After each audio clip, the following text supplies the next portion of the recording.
탐사보도 전문 기자 김경래 최강 시사. 네, 김경래 최강시사 2부 시작하겠습니다. 지난 4일에 북한이 쏜 게요, 미사일이냐, 발사체냐 말들이 많습니다. 특히 이제 우리 정치권 쪽에서 많이 시끄러운데요. 미국 쪽은 미사일이라고 딱히 또 정확하게 얘기는 좀 안 하는 분위기예요. 뭔가 이유가 있는 거죠. 이 전반적으로 어떤 물밑에서 진행되는 어떤 협상이라든가 이런 부분들을 계속하겠다라는 뜻으로 읽히기는 하는데 정확한 행간을 좀 짚어봐야겠습니다. 정세현 전 통일부 장관 연결돼 있습니다. 안녕하세요. 네, 안녕하세요. 네, 장관님, 이게 미사일입니까? 발사체입니까? 장관님은 어떻게 보세요? 이게 뭐 중요한 겁니까? 또 여러 가지가 좀 헷갈려요 지금. 발사체 중에는 뭐 미사일도 들어가 있고, 네.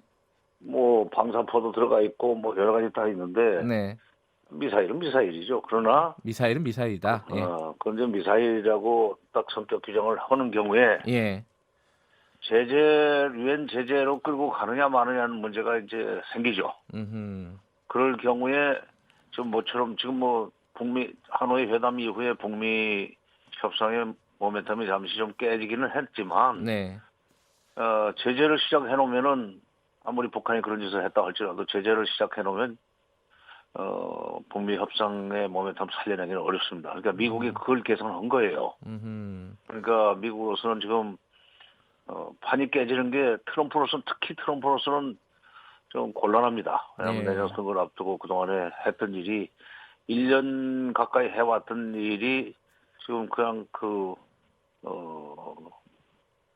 공든탑이 무너지는 셈 아닙니까? 그러니까 이거는 정치적으로 문제 삼지 않는 걸로 결정을 했죠. 근데 우리 내부에서 좀 시끄럽긴 한데, 예. 미국이 군사 문제에 관한은 미국이 판단하는 대로 따라가야 된다고 항상 했던 사람들이 지금 와서 또 미국의 그런 이 결정에 대해서 불만을 표시하면서 왜 또 문재인 정부의 대북 정책 실패했다는 얘기는 왜 해요?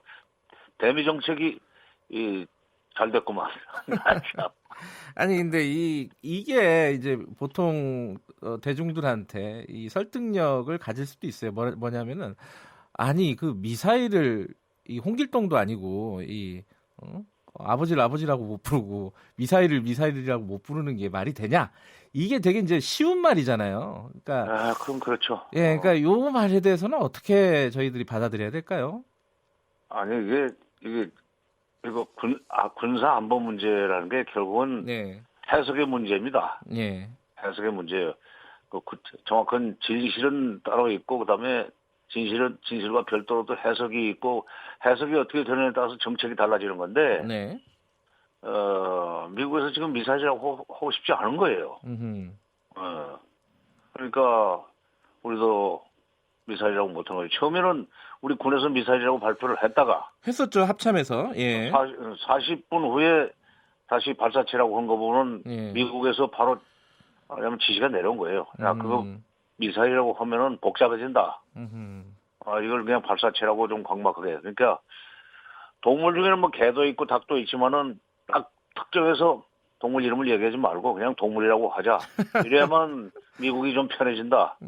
그리고 지금 백악관의 그 움직임을 보면은 어떻게든지 대화의 불씨를 살려내려고 그러는데, 한국이 너무 좀 생각 없이 불쑥 그렇게 얘기한 거 곤란하다. 이거죠. 그러니까 지금 그러니까 북미 간에도 그렇고 남북 간에도 그렇고 지금 기조의 대화를 반대하는 쪽에서는 당연히 이거 미사일이니까 이게 심각하게 받아들여야 된다 이렇게 얘기할 수 있지 않겠습니까? 특히 지금 우리 야당 같은 경우에는. 그렇죠. 근데 야당이 이제 하나만 하고 둘 모르는데, 예.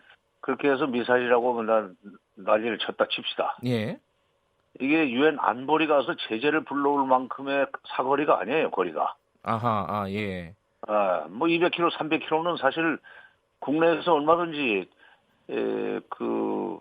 북한에 지금 200km, 300km짜리 미사일은 여러 개 있습니다. 수백 개, 수천 개 있어요. 예. 그러니까 가지고 있는 건데, 예. 오늘 이번에 발사한 것은 새로 지금 만든 신형 전술 유도무기라고 이름을 붙였지만은, 네.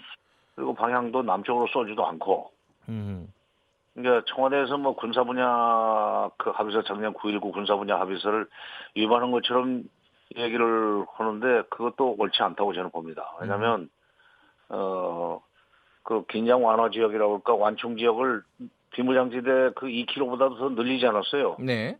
그 북쪽으로 쐈거든. 남쪽으로 쏘지를 않고. 예. 그러니까 원산에서 저쪽 함경북도 쪽으로 쐈단 말이에요. 예. 그렇기 때문에 자기네 영해 안에서 쏘고 떨어지고 한 걸 가지고 이쪽에서 난리를 친다는 게, 네. 객관적으로 조금 제3국에서 볼 때는, 음흠. 아니, 자기들은 내부에서 우리 말이죠. 네. 한국은 자기들 내부에서는 뭐 별짓 다 하고 훈련도 하고, 미사일도 뭐 쏠 수도 있고 그러면서, 네. 저기 내부적으로 그런 걸 왜 이렇게 시위를 거나 하는 식으로 비난이 나올 수 있어요. 하여튼, 미사일이라고 성격 규정을 한들, 예. 우리 정부가 미국이 그걸 안보리 안 가져가면 소용없는 겁니다. 근데 안보리를 가져간다 하더라도 아까 말씀하셨잖아요. 이게 사거리를 보면은 그 제재를 또 할 수 있는 성격이 아닐 수도 있다. 아니, 아닐 수 있는데 제재 대상은 아니고. 제재 대상은 아니고. 그거보다 거리가 이제 한 1000km 정도, 2000km 나오면은 아마 예. 비난 의장 성명 정도는 나올 겁니다. 그러나 이것은 뭐 200km, 300km밖에 안 되는데, 그건 거기 그 의장 성명감도 아니에요. 지금 그걸 가지고 자꾸 우리 내부에서 정치 쟁점화하는데, 그 사람들이 그 자유한국당이 내가 어저께 다른 데서도 얘기했지만 예. 진짜 국제 문제에 대한 전문가가 없고 대표를 그렇게 완전히 그냥 그런 데 대해서 전혀 식기 없는 소리를 하도록 놔두는 게 별로 내부적으로 지지를 못 받는 거 아니에요? 뭐 북한 문제가 안 중요하다고 생각하니까 그렇게 얘기할 수도 있는 거 아니겠습니까? 아니 근데 예. 우리나라에서 분단 국가에서 북한 문제는 바로 안보 문제인데 예. 안보 문제에 대해서 그 중요하지 않다고 생각하면 뭐가 중요합니까? 예. 저번 말만 입만 열면 빨갱이라면서. 예. 제가 다른 걸 좀 여쭤볼게요. 예. 이게 일본 쪽이잖아요. 말하자면은 크게 보면은 이번에 아니 일본도 아니에요. 그 동해 쪽으로 쐈으면 일본 쪽으로 간 거 아니에요? 아니야. 아니에요? 지금 보면은 예. 함경도의 그 해안선 따라서 쐈어요. 뭐 굳이 화를 낸다면 러시아가 화를 내야 되는데. 굳이 화를 내면은 예. 블라디보스톡 쪽으로 가지도 못했거든. 방향은 그 방향이지만. 일본하고는 관계 없어요. 그래요? 그러니까 폼페오가 그러지 않았어요. 일본 쪽도 아니고, 네. 사우스 코리아 쪽도 아니고, 미국 쪽은 더더구나 아니다. 뿐만 아니라 ICBM은 절대로 아니다. 따라서 이거는 문제 삼지 말자. 이렇게 폼페오가 그 ABC 방송 하고 얘기를 하더라고요. 네. 그 사거리나 방향이나 이런 게 그러면은 그 북한 쪽에서도 굉장히 계산이 돼 있는 그런 거라고 볼 수 있겠네요. 그러면은. 그럼요. 계산이 빠삭하죠. 그러니까 그거를 원산에서 300km를 남쪽으로 쏘면은 우리 쪽으로 쏘면은 우리 동해 쪽으로 떨어집니다. 그러나 동북 쪽으로 해서 해안선 따라서 쏘았기 때문에 누가 시비를 걸 수가 없게 그러니까 시비를 걸 수 없으면서 동시에 우리 영해에서도 훈련 못하는가 이런 식으로 반론을 제기할 수 있는 그 계산 딱 해가지고 그러지 않았어요. 근데 아무도 시비를 못 걸게 계산해서 했는데 그 왜 한 거예요, 북한은? 뭐라고 봐야 됩니까? 투정 부리는 건가요? 뭐 좀 하자. 어떻게요? 뭐 좀 하자고, 뭐 좀 진행하자고 대화를. 아니 지금 금년 4월 12일 날 국회 최고인민회 시정연설을 통해서 김정은 위원장이 연말까지는 미국더러 연말까지는 셈법을 바꿔가지고 나오라. 지난번 하노이 때 같은 그런 식의 계산법은 우리는 도저히 받아들일 수 없다. 셈법을 바꿔서 나와라. 라고 해놨지만 지금 연말까지도 안 움직일 것 같단 말이에요. 미국의 움직임이. 아무 움직임이 없지 않습니까?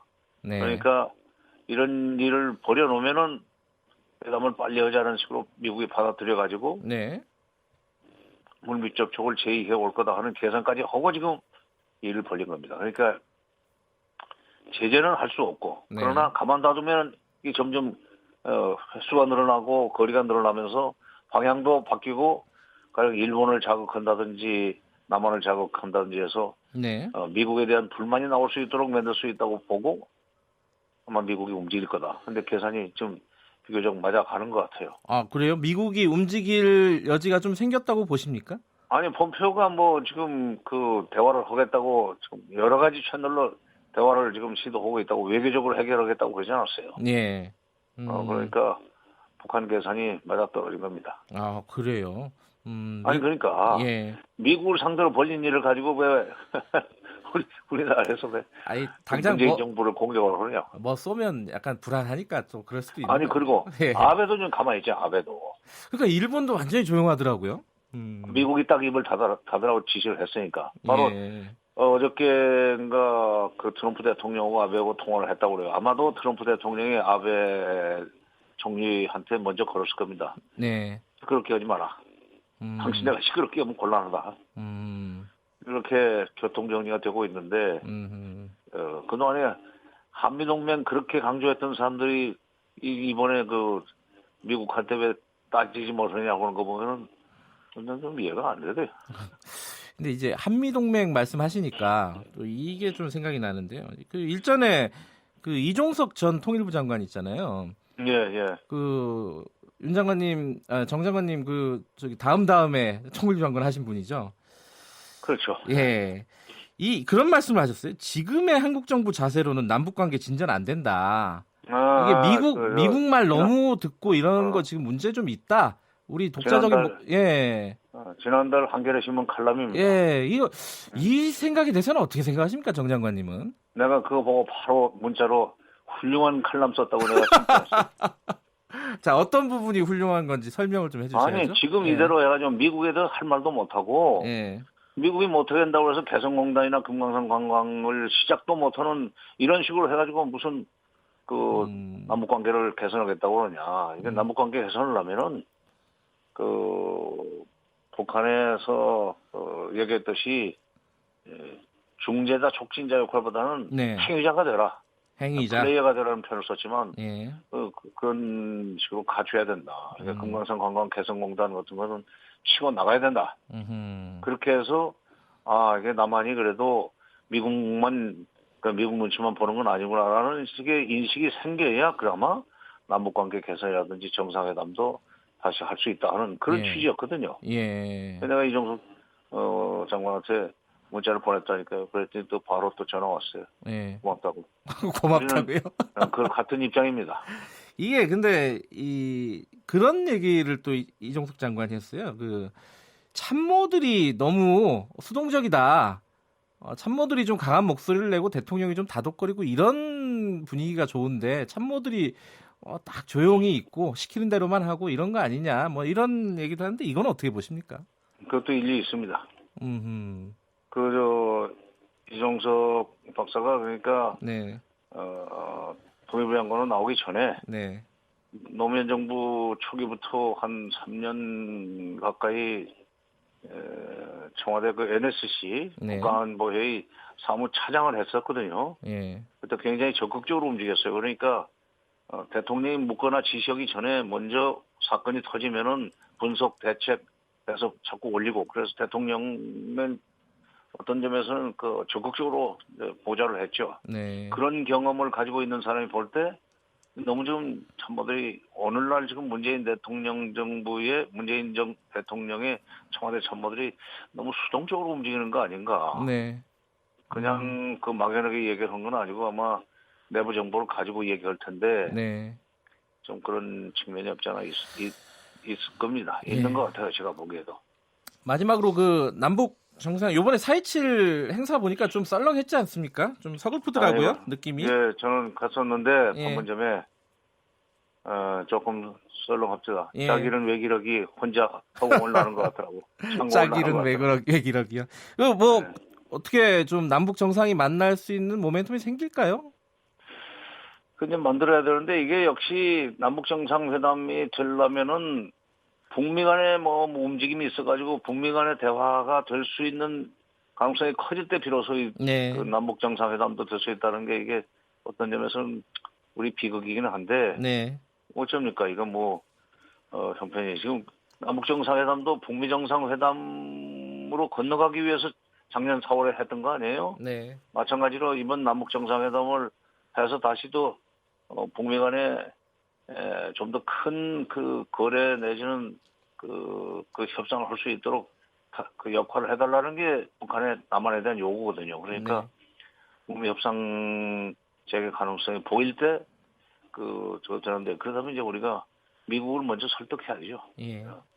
알겠습니다. 좀 답답한 상황이긴 해요. 그래도. 예. 그러니까 트럼프 대통령이 볼튼 말을 좀 듣지 않도록 좀 문 대통령이 전화를 좀 해야 돼요. 예. 알겠습니다. 오늘 말씀은 여기까지 드릴게요. 고맙습니다. 예. 정세현 전 통일부 장관이었습니다.